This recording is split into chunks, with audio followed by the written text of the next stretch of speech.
প্রিয় বন্ধুরা, টাকা এবং কি ভালোবাসা প্রত্যেকটা মেয়ে দুইটা একসাথে চায়।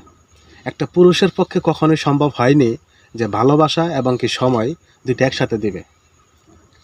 তো একটা মেয়েকে আমি দেখতে পাচ্ছি যে তার জামাই প্রবাসে থাকে, ডলার পাঠায়, লক্ষ লক্ষ টাকা পাঠায়, কিন্তু তাকে সময় দিতে পারে না তার জামাই।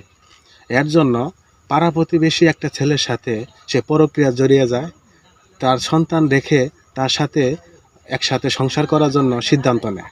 পরবর্তীতে দেখা গেল সবাই জানাজানি হওয়ার পরে সেটার বিপক্ষে সবাই পক্ষ নিল, সবাই চেষ্টা করলো যাতে সংসারটা ঠিক থাকে।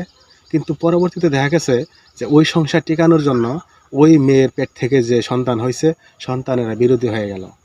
এর কারণ হলো মা যে একটা ভালো মা সেটা সবাই জানে, কিন্তু মা যখন একটা ছেলের সাথে সম্পর্ক জড়ায় তখন কিন্তু অবশ্যই সে বাচ্চা, সে মেয়ে ছেলে মাকে হিংসা করে।